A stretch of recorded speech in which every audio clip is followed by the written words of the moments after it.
Mr. Branda, welcome to this episode of the ECR Local Talks. Thank you. The ECR Local Talks is the format of the ECR group in the European Committee of the Regions, where we meet our members from all over Europe to understand their work here at the European Committee of the Regions and what they do for their citizens back home.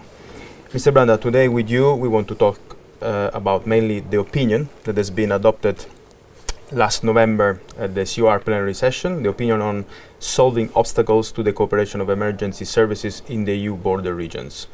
This opinion tackles several aspects of managing emergency services in the EU border regions.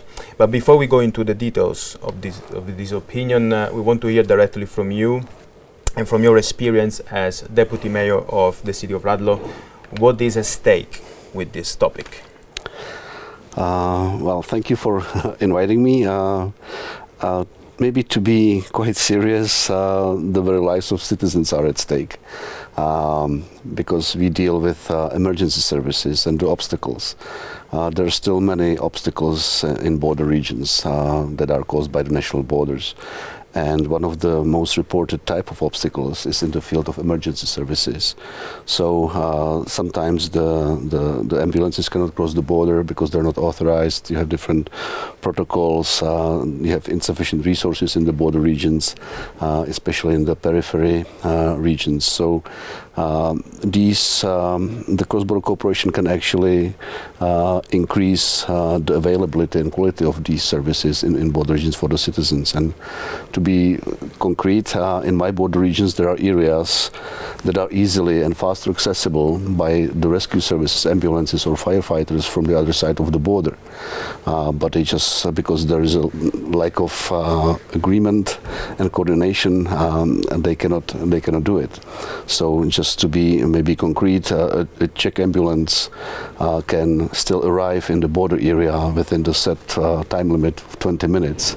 But for example, in case of a heart attack, it doesn't make sense to wait 20 minutes for the Czech ambulance to arrive if you're virtually looking at the German ambulance just 100 meters across the border. So we want to overcome these obstacles and make this cross-border cooperation a new normal in the border region, so the citizens can have better access to emergency services. Thank you for this real practical experience that you had as also in your territory. And in the opinion, of course, there are listed a series of obstacles divided by different categories. There are also cultural, linguistic obstacles, financial obstacles. Mm-hmm. Do you want to elaborate a bit more on that? Yeah, actually, when we gathered the obstacles and we received more than 30 contributions from different EU border regions. We tried to categorize them. So we found the biggest bulk of obstacles are legal and administrative, because you have to have a legal framework actually to cross the border with emergency services. You have to have protocols recognized or you have a mutual protocol for rescue operations. You have to authorize the ambulances to cross the borders.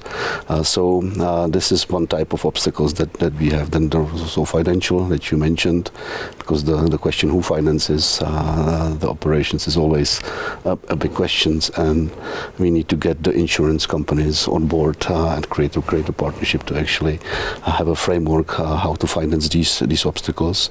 We have technical obstacles. Sometimes the radio frequencies don't match. They're different. You have different equipment of the firefighters, etc. So if you want to have a coordinated approach, you have to overcome also a series of small technical details. But you also mentioned the culture obstacles and the language. Of course, language is always a barrier because you have to communicate between the dispatch center and the rescue teams and the patients, the rescue teams and the hospital you're bringing them in. So to find a common language in the border area is also quite a challenge, especially if it's a multi-border like the trilateral region that I come from.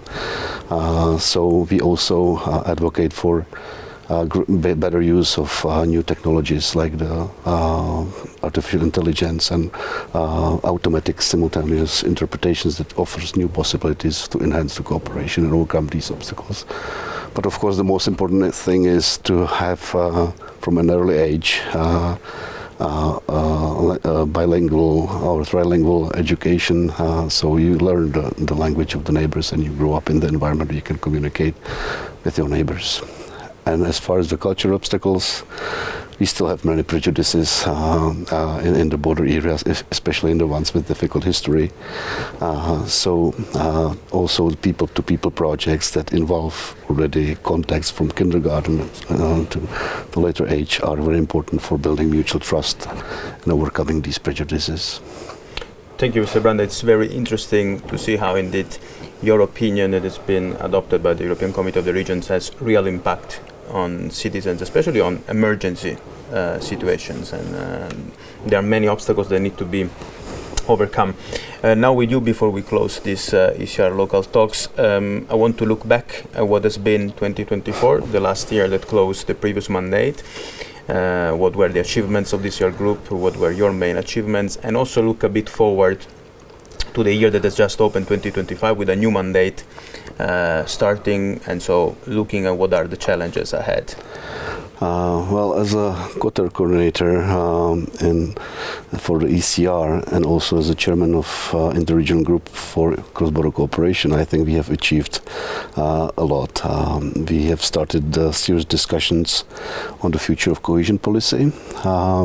We were the first institution that actually issued an opinion on that. So now there is a big debate how it would look like.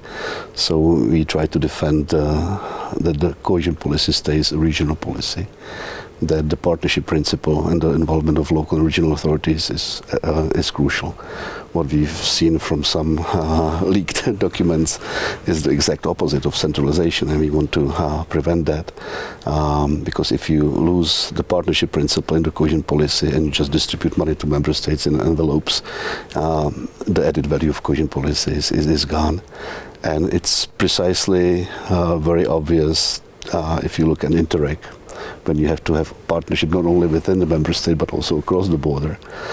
So if we lose this element, then also we will lose this added value of Interreg that nobody doubts. There's clear EU added value, and the cooperation should continue, because even with a little budget, you can do really good things and that have concrete effects on the border citizens.